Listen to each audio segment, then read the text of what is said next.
اعوذ باللہ من الشیطان الرجیم بسم اللہ الرحمن الرحیم سبح اسم ربک الاعلی الذی خلق فسوی الذی قدر فہدی والذی اخرج المرعی فجعلہ غثاء احوی سنقرئک فلا تنسیٰ۔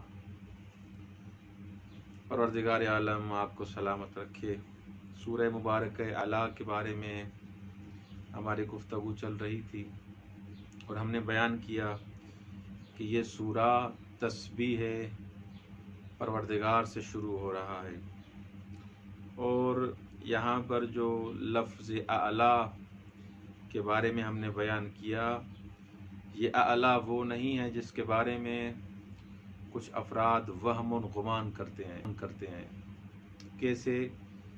یعنی وہ یہ سمجھتے ہیں کہ اعلیٰ یعنی ایک چیز موجود ہے، ایک موجود ہے، اس سے خدا اعلیٰ ہے۔ مثلا مثال کے طور پر میں بیان کرتا ہوں کہ یہ اس سے افضل ہے، یہ اس سے اعلیٰ ہے، یعنی دو چیزوں کو پہلے ذہن میں تصور کرتے ہیں اور اس کے بعد ایک کو دوسرے سے افضل اور برتر سمجھتے ہیں۔ یہاں اعلیٰ وہ والا نہیں ہے، اصلاً وہ مراد نہیں ہے۔ یا مثلا جیسے سورہ واقعہ میں آپ پڑھتے ہیں، تلاوت کرتے ہیں فَسَبِّحْ بِاسْمِ رَبِّكَ الْعَظِيمِ، تو ایسے نہیں ہے کہ کئی خدا موجود ہیں، ایک عظیم ہے معاذ اللہ، تعدد الہ ہے، اور ایک جو ہے اعلیٰ ہے۔ یہاں پر یہ مراد نہیں ہے، یہ وہم اور گمان اور جس کے ذہن میں بھی ہے وہ نکال دے۔ یہاں جو اعلیٰ مراد ہے، جیسے ہم نے جلسہ گزشتہ میں بیان کیا، جو ایک امام جعفر صادق علیہ السلام کا صحابی ہے، وہ جب تعریف کرتا ہے تو اس کو مولا سمجھاتے ہیں کہ یہاں اعلیٰ سے مراد کیا ہے، کیونکہ وہ نہیں سمجھ پاتا، اور اکبر من کل شیء مثلا مراد لیتا ہے۔ لیکن مولا فرماتے ہیں اللہ اکبر یا سبح اسم ربک الاعلی، جب ہم کہتے ہیں اس کا مطلب ہے اللہ اکبر من ان یوصف، اللہ اکبر ہے، بزرگ ہے کہ اس کو اصلاً بیان کیا جا سکے۔ ایسے نہیں کہ اکبر ہے فلاں چیز سے، اکبر ہے فلاں چیز سے، نہیں، یہ مراد نہیں ہے۔ تو ایک یہ شبہہ ذہن سے نکال دیں، چاہے سورہ واقعہ ہو چاہے سورہ اعلیٰ ہو، یہاں پر یہ مراد نہیں کہ کوئی مقابلہ اور تقابل کیا جا رہا ہے کہ خدا نمبر 1 ہے اور دوسرا جو ہے نمبر 2 ہے اور تیسرا، ایسے نہیں ہے کہ کوئی فضیلت کا اور اس حساب سے ملکات کا کوئی مقابلہ کیا جا رہا ہے کہ اب اس کا نمبر 1 ہے، اس کا 2 ہے، اس کا 3 نہیں۔ خداوند متعال کے لیے چیزیں اصلاً متصور نہیں ہیں۔ اللہ اکبر من ان یوصف، خداوند متعال کو اصلاً اس حساب سے مطرح ہی نہیں کیا جا سکتا۔ اور دوسری چیز جو آپ کے محضر میں ہم بیان کرنا چاہتے ہیں کہ یہ پوری کائنات مظہر خدا ہے۔ ایسے نہیں کہ اعلیٰ من فلاں، اعلیٰ من فلاں، فلاں چیز سے خدا اعلیٰ ہے، فلاں چیز سے خدا اعلیٰ ہے، نہیں۔ اصلاً یہ مقایسہ کرنا غلط ہے، جیسے ہم اس کو بیان کر چکے ہیں۔ سورہ یوسف کے آخر میں آپ تلاوت کرتے ہیں کہ وما یؤمن اکثرهم باللہ الا وهم مشرکون، وما یؤمن اکثرهم باللہ الا وهم مشرکون۔ تو یہاں پر یہ شرک رقیق ہے، کیونکہ وہ اپنے کلمات کے حساب سے، اپنے وہم و گمان کے حساب سے بالآخر کسی نہ کسی کے ساتھ مقابلہ کرتے ہیں کہ یہ مثلا حضرت موسیٰ سے اللہ برتر ہے، افضل ہے، نہیں۔ اصلا خدا کا مخلوق کے ساتھ کوئی مقایسہ نہیں ہے کہ خدا کو اس سے اعلیٰ اور اکبر سمجھا جائے، یہ وہم ہے، یہ گمان ہے۔ اعلیٰ یعنی اکبر من ان یوصف، اس انداز سے انسان کو سوچنا چاہیے کہ کیونکہ یہ آسمان، یہ زمین، ہر چیز خداوند متعال کی مخلوق ہے۔ جب مخلوق ہے تو اس سے مقایسہ کس بات کا؟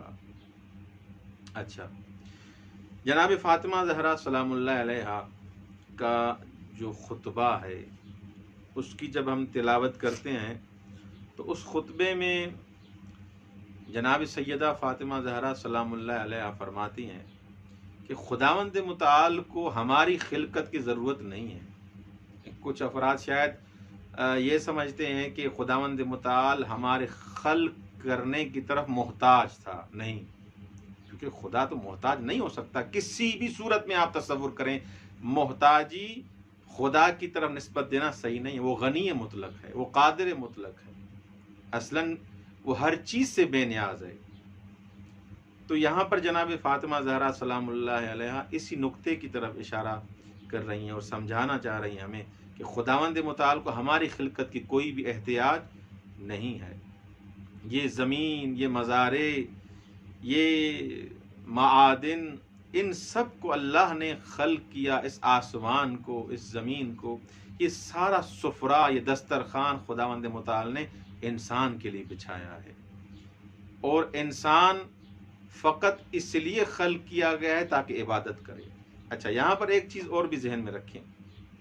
پہلی بات تو یہ ساری جو چیزیں ہیں جناب سیدہ خطبے سے یہ سمجھ میں آتا ہے یہ مخلوقات خدا ہیں۔ یہ پورا سفرہ، یہ پورا دسترخوان، یہ سارا خداوند متعال نے انسان کے لیے بچھایا ہے، اور انسان ان سارے امکانات سے، ان ساری چیزوں سے، آسمان سے، زمین سے استفادہ حاصل کر سکتا ہے۔ اس کی قدرت میں ہے، اس کے بس میں ہے، اگر وہ اپنے عقل کو، شہود کو، اپنی توانائیوں کو صرف کرے تو ان سب چیزوں سے استفادہ کر سکتا ہے۔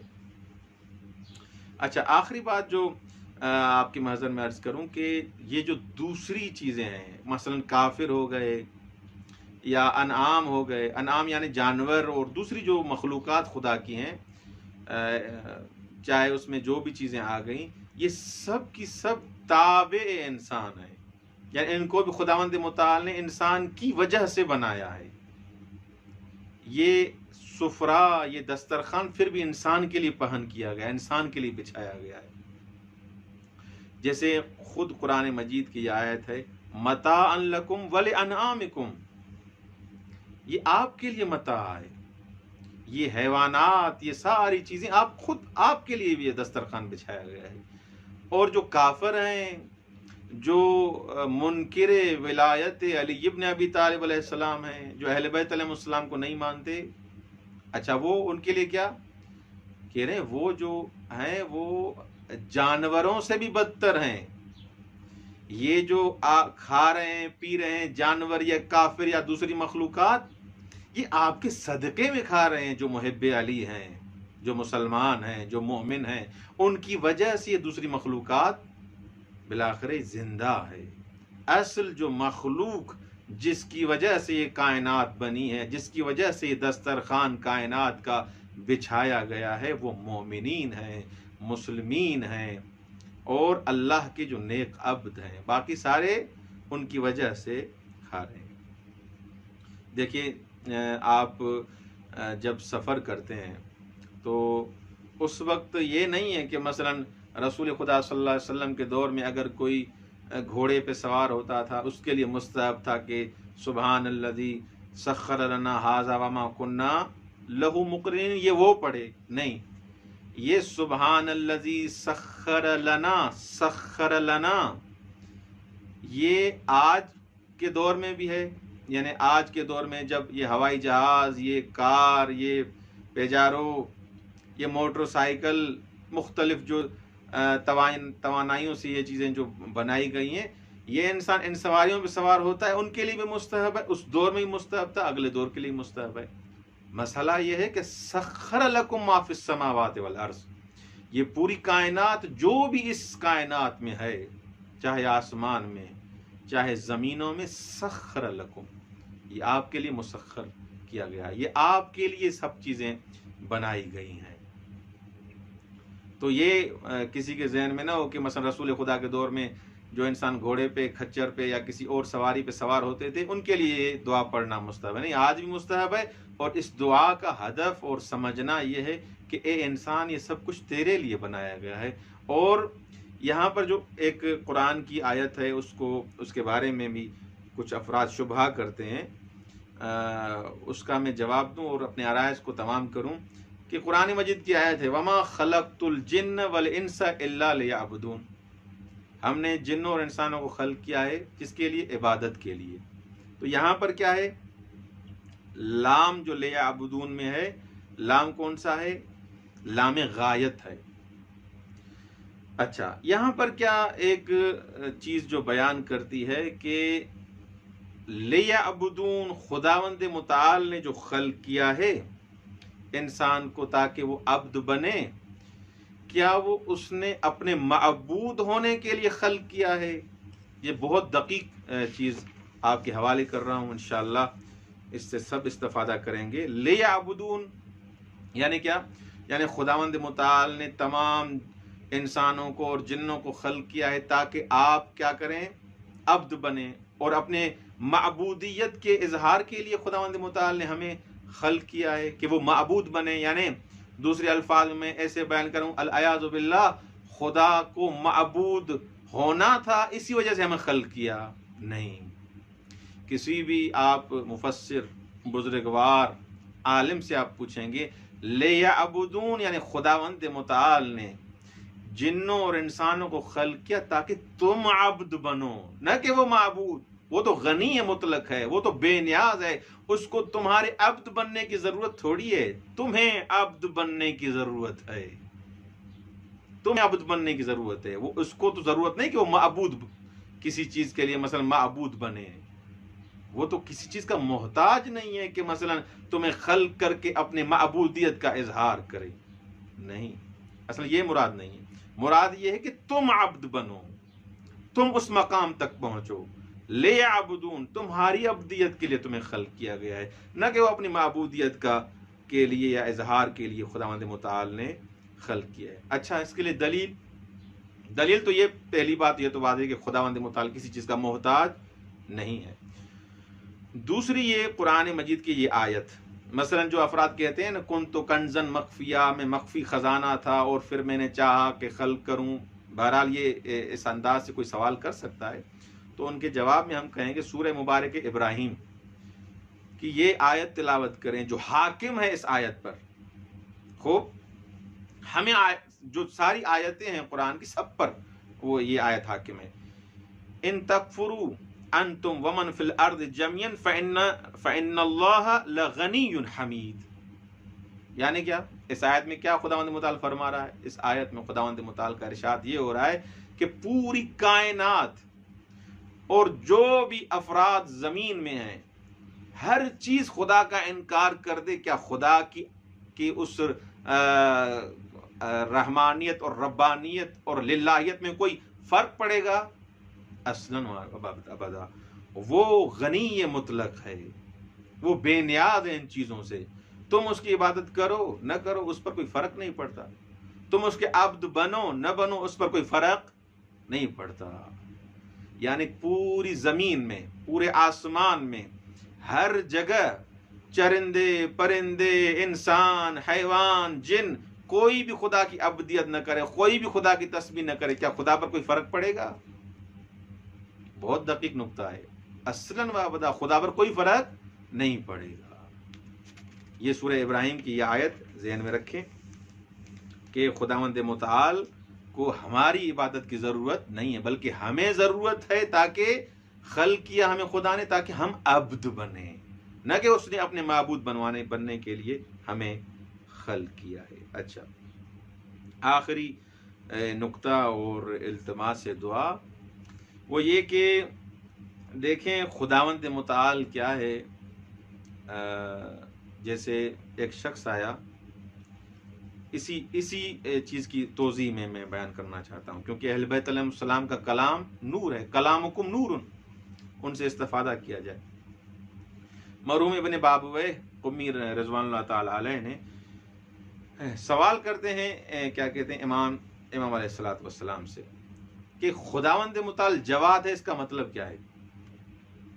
تو ایک دفعہ ہم کہتے ہیں جواد یعنی جو انسان، جیسے حاتم طائی کے لیے کہتے ہیں وہ سخی تھا اور بالآخر اس کے دروازے سے کوئی واپس نہیں جاتا تھا۔ جواد یعنی سخی جو ہم کہتے ہیں جو بھی فقیر یا مثلا کوئی کس سے مانگے اس کی صفت یہ ہو کہ وہ عطا کرنے والا ہو، بخشش اس کی عطا میں ہو، اس کی صفت ہو۔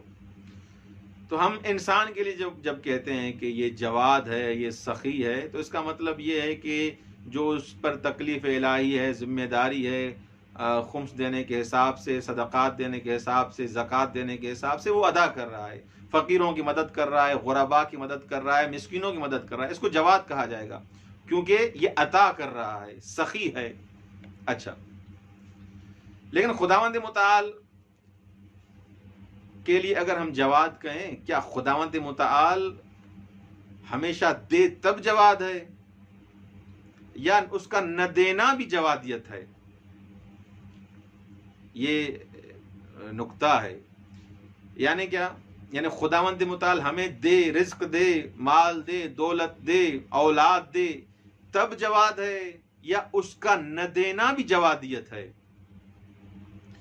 امام علیہ الصلوۃ والسلام فرماتے ہیں فَهُوَ الْجَوَادُ إِنْ آتَى وَهُوَ الْجَوَادُ إِنْ مَنَعَ۔ خدا دے تب بھی جواد ہے، خدا نہ دے تب بھی جواد ہے۔ اللہ اکبر۔ اس کا دینا بھی جوادیت ہے، اس کا نہ دینا بھی جوادیت ہے۔ اللہ اکبر۔ اس کا جواد ہونا فقط یہ نہیں کہ تمہیں دے، ہو سکتا ہے تمہیں جو وہ چیز جو تم مانگ رہے ہو تمہارے لیے مفید نہ ہو، اس وقت وہ چیز تمہیں نہ دینا وہ جوادیت ہے۔ وہ سمجھتا ہے، اس حکمت کو خدا سمجھتا ہے، تم نہیں سمجھو گے۔ اللہ اکبر۔ جیسے مثال دوں میں تاکہ ہمارے جوان جلدی اس مسئلے کو سمجھ جائیں۔ جیسے مثلا بچہ گریا کرتا ہے، یا نوجوان جو مسئلہ چاہتا ہے کہ میں موٹر بائک مجھے لے کے دیں، لیکن اس کے والدین، اس کا والد، اس کا بڑا بھائی مثلا وہ جانتا ہے کہ اس کو میں اگر یہ موٹر سائیکل لے کے دوں گا یا کار لے کے دوں گا یا ایسی کوئی چیز لے کے دوں گا تو یہ ضرر ہے اس کے لیے، یہ نقصان دہ، ابھی اس کی یہ عمر نہیں ہے، اگر لے کے دوں گا تو یہ اپنی آپ کو ہلاکت میں ڈال دے گا، شاید ایکسیڈنٹ کرے یا مثلا کوئی اور مسئلہ ہو جائے اس کے ساتھ۔ اب یہاں پر یہ والد محترم جو اس کو یہ کار نہیں لے کے دے رہا، یا گاڑی نہیں لے کے دے رہا، یا موبائل نہیں لے کے دے رہا، کہ کیونکہ اس کو پتا ہے کہ موبائل اس کو لے کے دوں گا تو اس کی روحانی جو ہے تربیت صحیح نہیں ہوگی، یہ بیمار ہو جائے گا مختلف چیزوں سے، ابھی یہ اس حساب سے بڑا نہیں ہوا، یہ اس کا والد محترم کا ابھی نہ دینا یہ جوادیت ہے، حالانکہ نہیں دے رہا، منع کر رہا ہے، لیکن پھر یہ جوادیت ہے۔ کیوں؟ کیونکہ اس کا نہ دینا اس کے لیے مفید ہے، اسی میں حکمت ہے۔ تو خداوند متعال کا ہمیشہ ایسے نہیں کہ دینا خدا دے تو پھر جواد ہے، نہیں، خدا وند متعال کے لیے امام فرماتے ہیں فَهُوَ الْجَوَادُ إِنْ آتَى، وہ دے تب بھی جواد ہے، وَهُوَ الْجَوَادُ إِنْ مَنَعَ، وہ نہ دے تب بھی جواد ہے۔ خداوند متعال ہمیں معارف اہل بیت علیہ السلام کو سمجھنے کی توفیق عنایت فرمائے۔ والسلام علیکم ورحمۃ اللہ وبرکاتہ۔